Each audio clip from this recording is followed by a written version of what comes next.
Michelle. Welcome, Michelle, on the board. I have to stand today. Podium.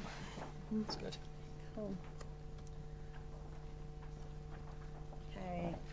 Kia ora, everybody. It's with pleasure that I present you with the annual report for Destination Great Lake Taupo for the period ending 30 June 2011. In September 2010, the Destination Lake Taupo Trust was appointed by the Taupo District Council to promote tourism in the Taupo region for the benefit of the people and communities in the Taupo District. This followed Council's adoption of the Inception Agreement in June 2010 that outlines the relationship between Council and Destination Lake Taupo for destination marketing and management. The Inception Agreement was based on recommendations accepted from the interim Lake Taupo Tourism Advisory Board that was disbanded in September 2010. In November 2010, the Destination Lake Taupo Trust chose Destination Great Lake Taupo Trust as the brand name of the CCO, matching its new regional brand, Great Lake Taupo. Seamus O'Sullivan was appointed chairman of the trust in December 2010. For the first half of the year, the board was focused on achieving the key short-term objectives of establishing the new entity and settling the board and new organisation down to enable it to meet the longer-term objectives set by its key stakeholders.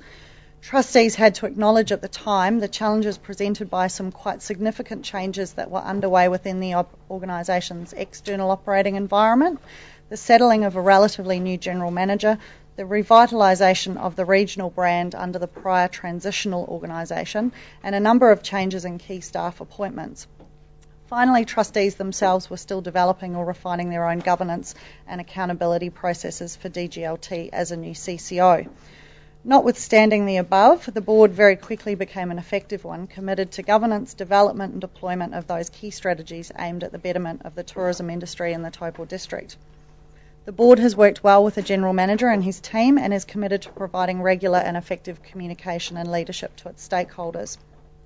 Over the past 12 months, a number of significant projects have been undertaken, including the launch of the new Great Lake Taupo branding, a new domestic campaign with a total spend of over $200,000, which included industry joint venture buy-in of $100,000, the launch of a new website and URL and digital strategy, significant new PR and AdWord campaigns in Australia, facilitated development of the Turangi-Tongariro visitor strategy, and the development of new and much-needed visitor marketing tools such as video and images. Destination Great Lake Taupo has also been active in the offshore markets, supporting Tourism New Zealand trade activity via our partnership with the Great New Zealand Touring Route, with staff visiting USA for KiwiLink and UK Europe. The 2011-2012 annual business plan has been presented and signed off after extensive consultation with industry stakeholders, and operating plans for the various sectors, digital and online communications and conventions, are being developed with input from industry experts and leaders. In June 2011, Seamus O'Sullivan resigned from the DGLT board, and it was then that I was appointed acting chairperson until the AGM in August 2011. The board is satisfied with the progress made towards achieving the strategic goals defined by the 3-year marketing strategy and annual business plan, and is committed to delivering on our 3 key objectives of building a stronger tourism economy, increasing key stakeholder engagement and participation, and building a more effective eyesight network in 2011-12. So I'll just pass over to Scott, who is going to step you through some of those objectives and achievements in more detail. Thanks, Michelle. Good afternoon. I'm aware you've got a fairly big agenda today, so I'm just going to take you through a slightly more detailed presentation of the year that's been.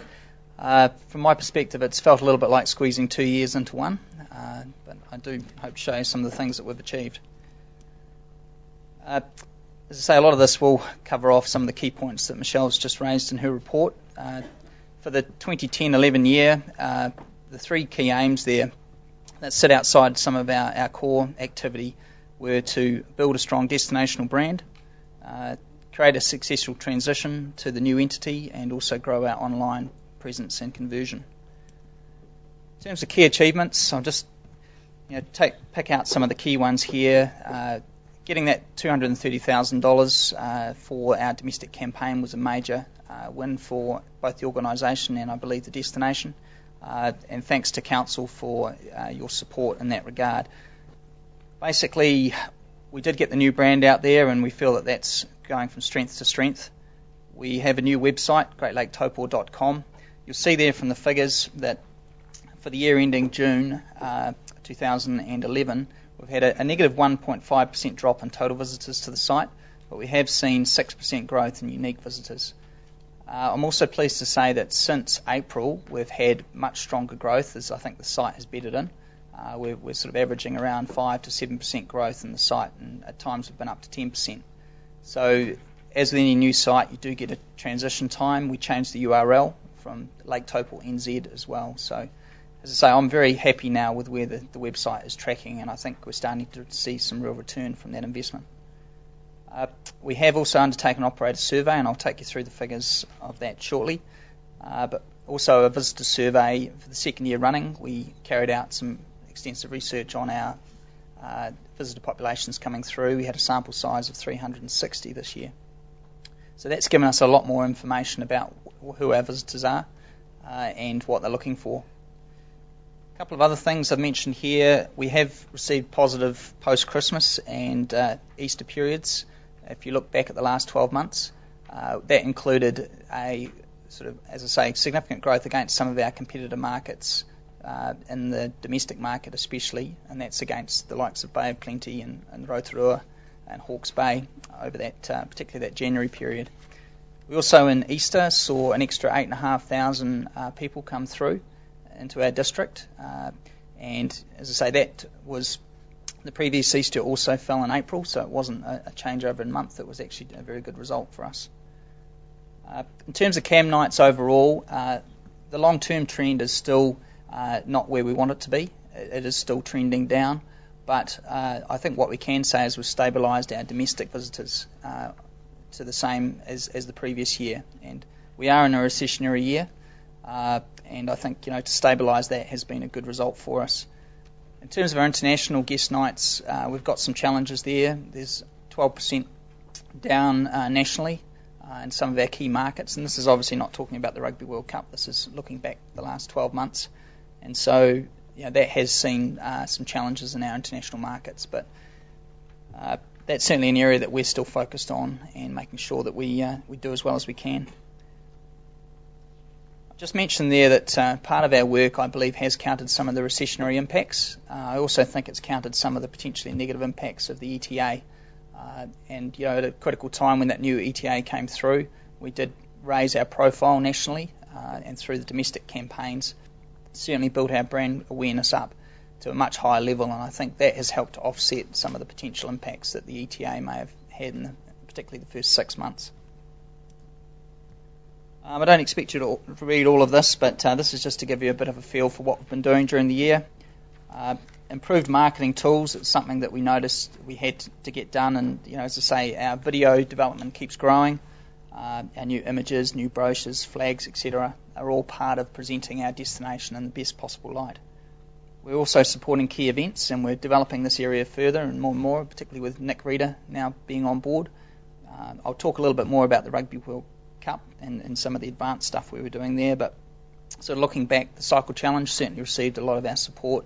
We had articles going into Australia and nationally as well, so we just need to keep building our support of events. It's critically important.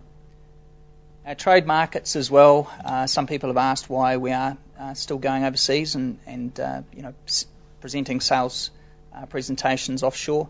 Basically, we still need to make sure that even in our existing markets, we maintain our presence. For example, the UK is about 10 to 12% down at the moment, which is a major blow for the country, but it's still over sort of 260,000 people coming into New Zealand each year. So we want to make sure that we've got our fair share of that, and that's why we've continued to go to the UK and Europe, while we've been to USA and North America and Canada, and also to India this year and Australia. So as I say, we're trying to target key initiatives through Tourism New Zealand and the Kiwi Link program to maintain our presence there. Turangi-Tongariro visitor strategy, put a lot of work into this, particularly in the first 6 months of this financial year. As I say, I'm really pleased to see that growing in momentum and some of those initiatives coming through. I've also mentioned there we've done some work looking at the Mangakino profile from a promotional point of view, and more recently we're now also looking at trying to assist Mangakino from a strategic point of view as well. The PR campaign, I just want to mention that in Australia. We have had some very good articles in Australia, right up to their major national newspaper publication, having specific articles on Taupo. So that's not articles spread around the whole region, it's specifically on our destination. And as I say, we've achieved 5 or 6 high-profile articles, plus a number of other sort of smaller articles over there. So just to give you an idea of why that makes a difference, it definitely builds our brand awareness in Australia. And particularly since April, we've seen some tremendous growth in our Australian online visitors. In some months, it's been up to 40% growth on the previous year. In terms of our domestic campaigns, the first stage, or I've called it phase 1, was really around getting the brand awareness out there. And you would have seen that through our television commercials and some of our major print advertising and also online advertising. That type of campaign is very much more of a broadcast campaign. The idea is to build our profile and presence. Post-Christmas, we moved that into more of a tactical campaign, and by that I mean trying to convert visitors to make bookings and to come here and visit. So it's been a twofold process. I've just sort of listed there some of the initiatives. Social media has been a big part of what we do. You'll see we've now got 2,800 Facebook fans and 2,000 Twitter followers, and a lot of those are quite active, so they are good numbers to have.